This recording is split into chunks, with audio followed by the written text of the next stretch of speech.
شكرا يا ربي شكرا هديت قلبي شكرا نورت دربي شكرا شكرا يا رب شكرا يا ربي شكرا هديت قلبي شكرا.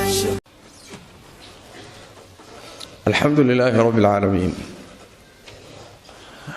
وأصلي وأسلم على مبعوث رحمة للعالمين نبينا وحبيبنا محمد وعلى آله وصحابته ومن تبعهم بإحسان إلى يوم الدين. أما بعد، أيها الأحبة في الله، نبينا صلى الله عليه وآله وسلم waxaa ka sugan xadiid ay soo saareen alimaamu axmed iyo muslim iyo arbacada ahlu sunanka min xadiid abi dar ayaa nabigeennu wuxuu yihi sal alla alay wasalam saddex ruux maalinta qiyaamada ilaahay lama hadlo, mana fiiriyo il naxariiseed kuma dayo, mana daahiriyo oo uma dembi dhaafo, cadaab xanuujiyana way leeyihiin. waa saddex ruux, waa saddex ku sifoobay sifaad ilaahay necab yahay tabaaraka wa tacaala. waa goodi iyo waciid adag wey. maxaa yeelay rabbigeen tabaaraka wa tacaala maalinta qiyaamada addoommadiisa saalixiinta uu jecel yahay buu la hadlaa, hadalkiisana qiimo weyn buu ku fadhiyaa. wuu fiiriyaa, il naxariiseed buu ku fiiriyaa, iyaguna way daawadaan. inay rabbigood fiiriyaan oy daawadaanna nicamka la helo kuwa ugu qaalisan way aakhare yaalla. ilaahay wuu taskiyeeyaa oo wuu daahiriyaa, waa u dembi dhaafaa, waa cafiyaa. janno iyo hoyga naxariistana way leeyihiin. intaaba cidda laga qadiyey waa cid ilaahay tabaaraka wa tacaala dembi weyn ka gashay. waa saddexdaasi waciidka iyo goodiga adag ku soo arooray. wuxuu nebigu ku sheegay sal alla alay wasalam ka koobaad almusbilu isaara, waa ruuxa hoos guntigiisa maradiisa qaardambaha saaran ee asturaysa hoos u dhiga oo raariciya oo aanqowga ka hoos mariya. ka koobaadi waa kaa. ilaahay tabaaraka wa tacaala uma naxariisto, mana fiiriyo, lamana hadlo, cadaab xanuun badanna wuu leeyahy. sababtu maxay tahay? allah tabaaraka wa tacaala sharcigiisa waa sharci dhammaystiran, waa sharci loogu talagalay aadamaha noloshiisa qayb kasta inuu maamulo oo shuruuc iyo nidaam u dejiyo. wuxuu kugu maamulayaa labiskaaga, wuxuu kugu maamulayaa cuntadaada, wuxuu maamulayaa nidaam u dejinayaa cabbitaankaaga, shahwadaada, noloshaada oo dhan baa nidaam loo dejinayaa. iska dhaaf wax kale musqusha gudaheeda iyo suuliga gudihiisa ayay kugu maamulaysaa oo shuruuc iyo nidaam lagu dejinayaa. ma aha shareeco iyo diin sida la mooday, qaybo nolosha ka mida intay uun ka hadasha inta kalena faraha ka qaada ma aha. nolosha mideeda ugu yaryata ugu weyn bay shuruucdiiyo nidaamka diintu uu saamaynayaa.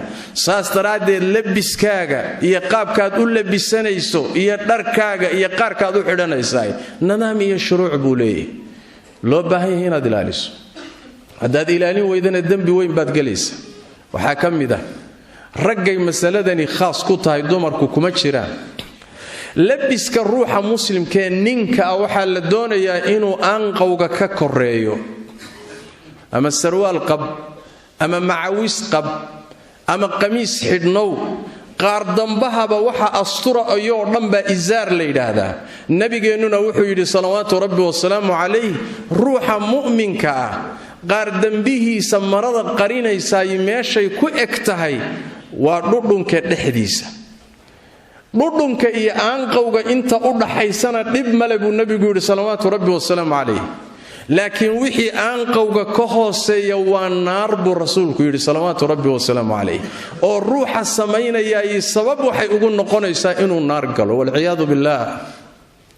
waa arrimaha dadku aad u fududaystaan, khatar badanna ka imaan karto maalinta qiyaamada. nabigeennu salawaatu rabbi wasalaamu calayh si guud ummaddiisa wuxuu ugu jideeyey nin muslimaba haddaad tahay hoos guntigaaga kor u qaado.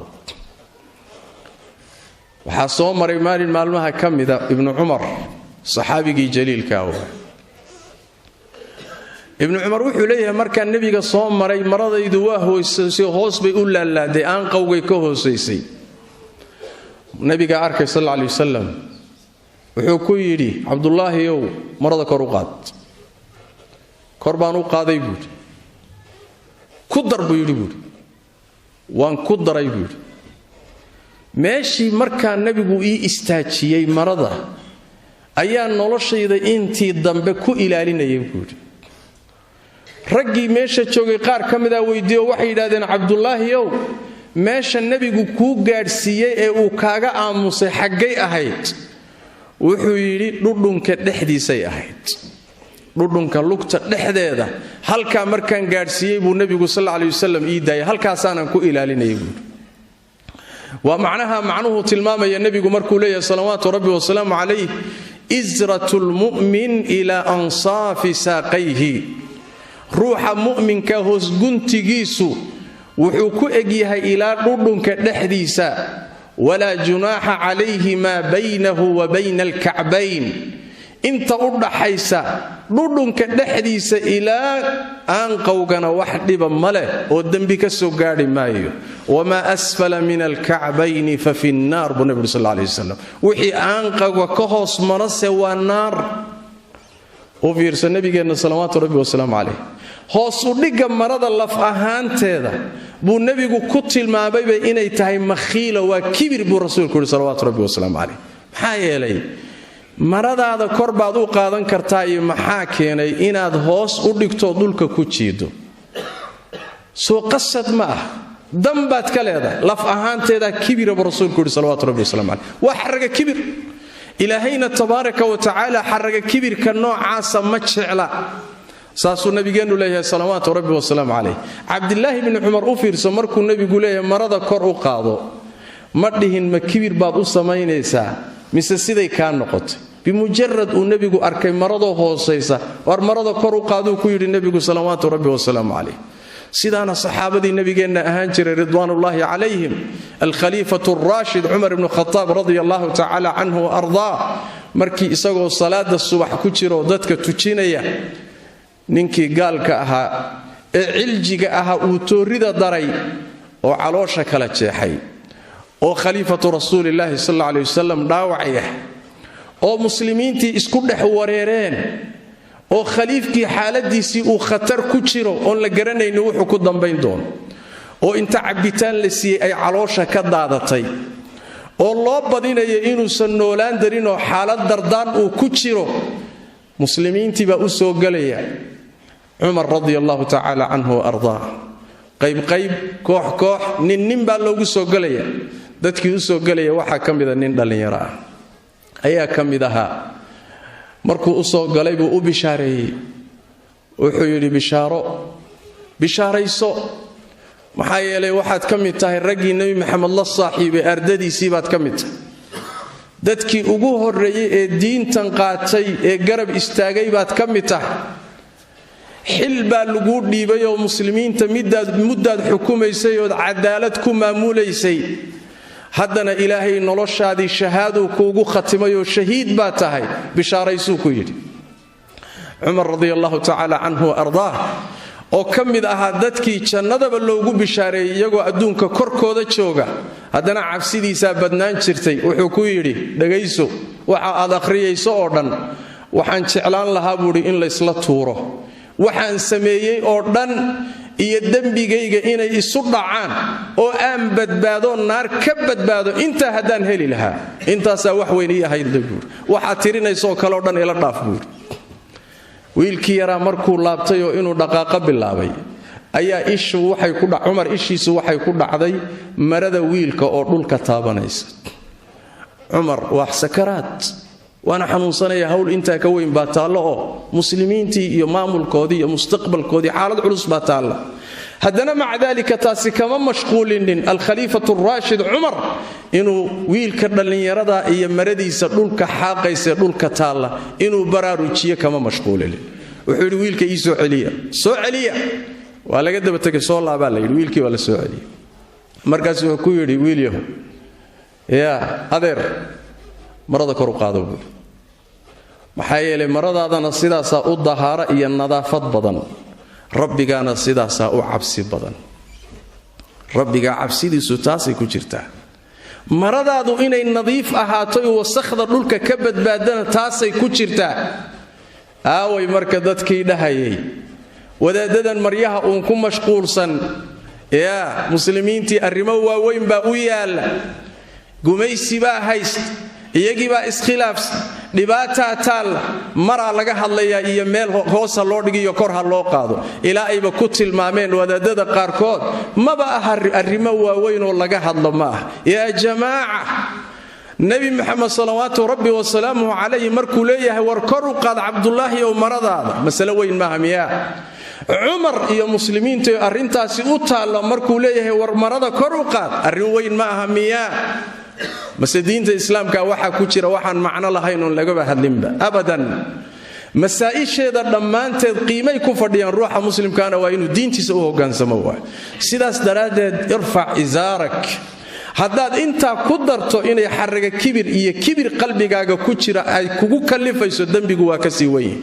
oo nabigeennu salawaatu rabbi wasalaamu calayh wuxuu yidhi ruuxii hoos guntigiisa kibir iyo xaraga kibir iyo isla weynan hoosguntigiisa dhulka ugu jiida, ilaahay maalinta qiyaamada ma fiiriyo tabaaraka wa tacaala. idan maradaada kor u qaad, sarwaalka kor u qaado, macawista kor u qaado.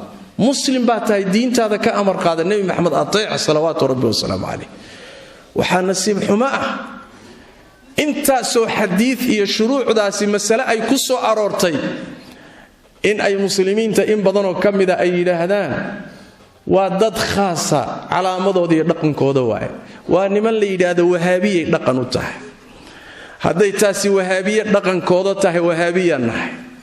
dhaqan wahaabiye hadday tahay sunnadii nebi maxamed salawaatu rabbi wasalaamu caleyh oo la dhaqan geliyo, nacam saasaanu nahay. in kaana xubu aala muxamadin rafda falyaclam ithaqalayni annii raafidi. nacam, sunnada nebi maxamed salawaatu rabbi wasalaamu calayh cid kastoo muslim ah, siyaasi ha ahaado, ganacsada ha ahaado, rag ha ahaado, dumar ha ahaado, sunnada nebi maxamed ummadiisao dhan bay u taallaa. almusbilu isaara, maradaada kor u qaado. meelaadan filaynin buu cadaabku ka yimaadaa. si lama filaan ana naarta waa lagu galaa, si lama filaanana khatar waa lagu galaa. nebi maxamedna wuxuu sheegay dunuub ay dadku fududaysanayaan oon la weynayn, oon indhahooda ku weynayn iyo miisaankooda iyo qiyaastooda inay keeni karto inay naarta ugu hoobtaan 70 sano. waa kelimo aan kula weynayn, waa dhaqan aan kula weynayn. saas daraaddeed aakhiradaada ha ku khamaareen. mara yaroon qiimoba ku fadhiyin inaad kor u qaadaba ayna kugu adkayn, maxaad naar iyo khatarteeda ugu gelaysaa?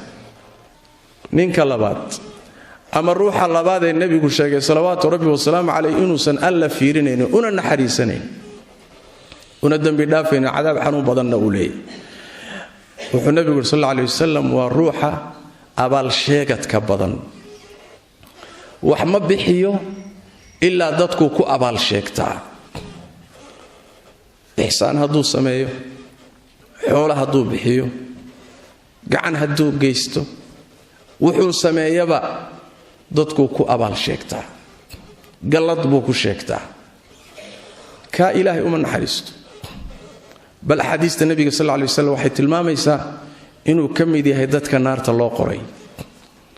axaadiista qaarkeedna waxay tilmaamaysaa inuu ka mid yahay dadka jannada loo diiday. sababtu maxay tahay? adeer markaad dadka ku galladaysanayso waxaasaan idiin galay, yaa waxaad u gashay dadka xoolo keliya maaha, cilmi baad bartay.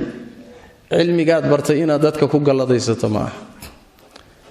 xoogaaga dadka ku anfacday waxbaad ku tartay ma aha inaad ku galladaysato xoolaad siisay ma aha inaad ku galladaysato khatar inuu ka badbaadaad sabab u noqotay ma aha inaad ku galladaysato allah baa korkaaga gallad ku leh ee ma aha inaad addoommadiisa aad ku abaal sheegato ma adaa abaal lagugu leeyahay sababtuna waxay tahay xooggan aad wax ku tarayso xoolahan aad bixinayso ihsaankan aad bixinayso cilmigan aad dadka barayso ee aad moodayso inaad adigu leedahay allah tabaaraka wa tacaala baa ku siiyey asagayna waajib tahay inaad uga mahad celiso ogaatana inuu isagu waafajinta leeyahay sidaas daraaddeed ruuxa wuxuu bixiyaba gallad sheegto oo dadka ugu abaal sheegta asagana wuxuu ka mid yahay saddexdaas aan ilaahay maalinta qiyaamada la hadlaynin fiirinaynin daahirinaynin cadaab xanuun badanna leh waxaa yeelay wax ilaahay dartii aad u bixisay adeer wax lagama raadiyo dadkana laguma dhibo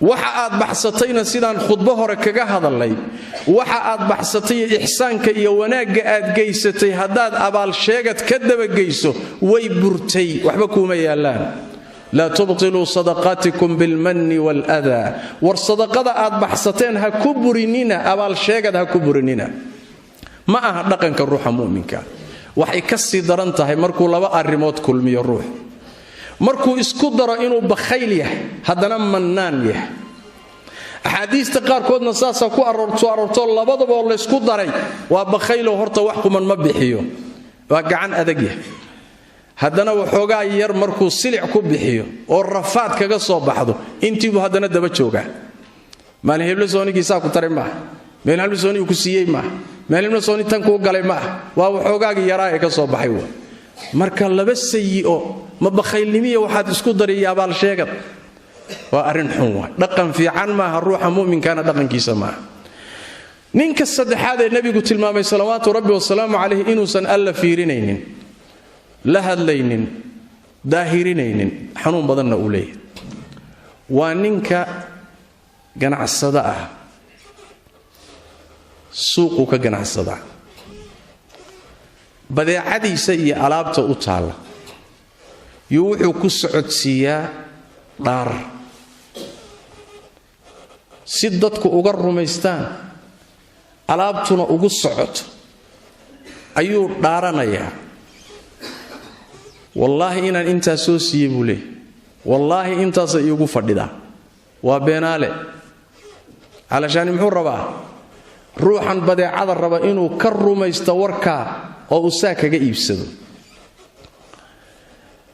intuu wax walba soo dhaafay buu allihii kownkan abuuray ee qadarinta iyo weynaynta mudnaa magiciisiibuu wuxuu u isticmaalayaa intuu ka been sheego inuu badeecada ku iibsado sidii riwaayaadka qaarkooda ku soo aroortay allah buu wuxuu ka dhigtay badeeco uu iibsado badeeco uu iibsado dhaarta markaad dhaaranayso waa shay weyn sida ilaahay qur-aanka kariimka ku sheegay dhaartu waa shay weyn magac ilaahay baad cuskanaysaa dadka aad u dhaaranaysana waxay kaaga rumaysayeen magaca ilaahay aad cuskanayso sidii ibliisoo kale inaad ilaahay magaciisa wax ku khayaantood khalqiga ku khayaantahay dembi weyn oo weyn baad ilaahay ka gashay tabaaraka wa tacaala sidaas daraaddeed badeeco lagu kor dhaarto ruuxa dhaarta badani been buu u badan yahay ha u isticmaalin badeecadaada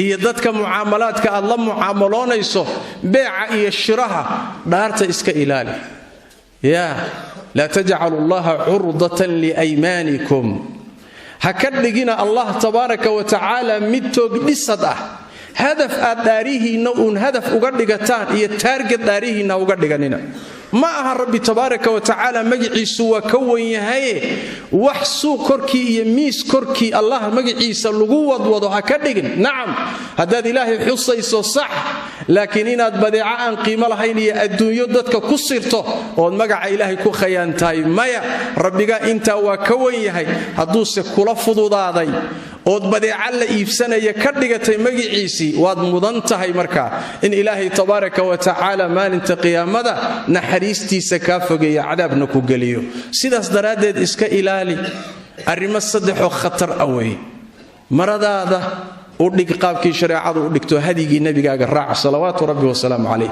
haddaad rag tahay iyo haddaad dumar tahay labiskaaga hagaaji khalqiga rabbi tabaaraka wa tacaala ixsaanka aad u samaynayso adaa ilaahay kuu sameeyey ixsaanna abaalkiisu waa ixsaana ninna ha ku sheeganin ilaahay agtiisa ka raadso tabaaraka wa tacaala beecaaga iyo shirahaaga iyo suuqaaga khalad ha ka gelin allah tabaaraka wa tacaala magiciisana ha fududaysanin intaa waa ka wen yahay ya bna aadam cish maa shi'ta fainaka mayit waaxbib man shi'ta fainaka mufaariquh wacmal maa shi'ta fainaka majziyun bih وكن كما شئت فكما تدين تدان صلوا وسلموا على خاتم الأنبياء والمرسلين اللهم صل وسلم وبارك على عبدك ورسولك محمد وعلى آله وصحبه أجمعين وارض اللهم عن الصحابة والتابعين وتابعيهم ومن تبعهم بإحسان إلى يوم الدين اللهم إنا نسألك الهدى والتقى والعفاف والغنى ربنا ظلمنا أنفسنا وإن لم تغفر لنا وترحمنا لنكونن من الخاسرين اللهم يا حي يا قيوم برحمتك نستغيث ردنا إليك ردا جميلا وفقنا لما تحب وترضى اللهم اغفر للمسلمين والمسلمات والمؤمنين والمؤمنات الأحياء منهم والأموات برحمتك يا أرحم الراحمين اللهم يا أرحم الراحمين برحمتك نستغيث اللهم إنا نسألك الهدى والتقى والعفاف والغنى اللهم انصر دينك وكتابك وسنة نبيك يا حي يا قيوم اللهم ارفع عن المسلمين الفتن ما ظهر منها وما بطن اللهم ارفع عن المسلمين الفتن ما ظهر منها وما بطن اللهم ادفع عنهم الأعداء اللهم ادفع عنهم الأعداء اللهم انصرهم نصرا مؤزرا عاجلا غير آجل يا أرحم الراحمين اللهم ألف بين قلوب المسلمين واجمع كلمتهم على الحق يا رب العالمين اللهم ألف بين قلوبهم ووحد بين صفوفهم يا أرحم الراحمين اللهم وحد صفوفهم يا حي يا قيوم اللهم وفقهم للتمسك بأسباب القوة والتمكين اللهم وفقهم للعمل بكتابك وسنة نبيك يا أرحم الراحمين اللهم ادفع عنا الأعداء وارفع عنا الفتن ما ظهر منها وما بطن اللهم ول عليهم خيارهم ولا تول عليهم شرارهم اللهم ول عليهم خيارهم ولا تول عليهم شرارهم اللهم اصلح أئمة المسلمين وولاتهم يا أرحم الراحمين اللهم أصلح أئمة المسلمين وولاتهم يا أرحم الراحمين اللهم وفقهم